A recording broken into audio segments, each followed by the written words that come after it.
বন্যা পরবর্তী রোগ আক্রমণে বিপর্যস্ত বকরিহাওর শিশু ও বৃদ্ধদের মধ্যে সর্দি, কাশি, জ্বর ও চর্মরোগ সংক্রমিত হচ্ছে আশঙ্কাজনক হারে। তাই মোবাইল মেডিকেল টিমের স্বাস্থ্য পরিষেবা শুরু হয়েছে হাইলাকান্দিতে। कमजोरी वीकनेस लगे बच्चों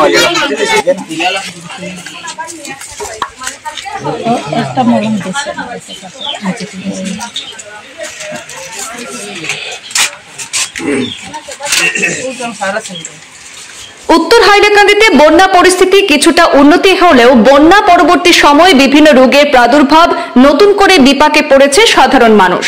বিশেষ করে শিশু ও বৃদ্ধদের মধ্যে সর্দি, কাশি, জ্বর ও চর্মরোগ ছড়িয়ে পড়ছে আশঙ্কাজনক হারে। এই পরিস্থিতিতে হাইলাকান্দি জেলা স্বাস্থ্য বিভাগের উদ্যোগে বন্যা কবলিত এলাকাগুলিতে মোবাইল মেডিকেল টিম পাঠিয়ে স্বাস্থ্য পরিষেবা দেওয়ার কাজ শুরু হয়েছে। বিশেষ করে বৃহত্তর বকরিহাওর অঞ্চলে সংক্রমণ ছড়িয়ে পড়ার খবর পাওয়ার পর ওই এলাকায় দ্রুত চিকিৎসা সহায়তা প্রয়োজন হয়ে পড়ে।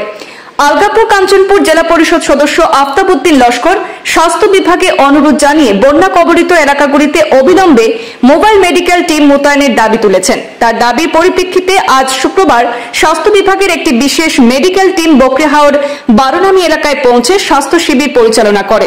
এদিন স্থানীয় বহু মানুষ চিকিৎসা সেবা গ্রহণ করেন এবং প্রাথমিক ওষুধ বিতরণ করা হয় সেই স্বাস্থ্য শিবিরে। জেলা স্বাস্থ্য বিভাগ জানিয়েছে, পরিস্থিতি স্বাভাবিক না হওয়া পর্যন্ত ধারাবাহিকভাবে বিভিন্ন এলাকায় এই ধরনের স্বাস্থ্য শিবির চালানো হবে।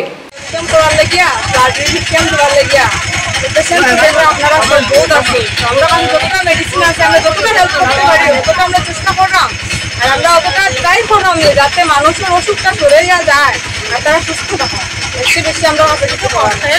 আমরা যতটুকু টেস্ট সবরে করতাম পারলাম অতটুকু করলাম। হেমোগ্লোবিন করলাম, সুগার করলাম, গ্রুপিং করলাম, হেপাটাইটিস বি, সি, বহুত রকমের অন্যান্য ব্লাডর লেগে তাহলে সব রকমের যতটুকু আমরা করতাম পারতাম সব তো হইতেও না। আজকে মানুষ বেশি না, আর যতটুকু পারা যায় অতটুকু করলাম। এটা তো পেশেন্টর তো একটা কীরকম হয়েছে, যার কারণে আমার সুগার বাঁকা আছে, তাই ওষুধ লেগেও আসছেন না ব্লাডর লাগে। আমরা আজকে যতটুকু ওষুধ দিতাম পারলাম সবরে আমরা দিলাম। কতদিন চলবে এটা আপনার? এটা চলবো তো, এখন তো কিছু ফিক্স নাই। যতদিন মানে বন্যার জল এখনো কমছে না, ডিস্ট্রিক্ট থেকে অর্ডার দিচ্ছে, যতটুকু আমরা সম্ভব আমরা করবো। আমরা তো ডেইলিও থাকে, আজকে অন্য কালকে অন্য আরো सब जगह प्राइमरी ट्रीटमेंट किया जा रहा है। फ्लड की वजह से जो भी मतलब कि पेशेंट वगैरह उनके लिए प्राइमरी ट्रीटमेंट किया जा रहा है, जिनको जरूरत है उनकी मेडिसिन सर्वाइव किया जा रहा है और टेस्ट वगैरह हो रहे हैं जो भी है। और थोड़ी जो ज़्यादा प्रॉब्लम के लिए इनको सिविल में रेफरल किया जाएगा।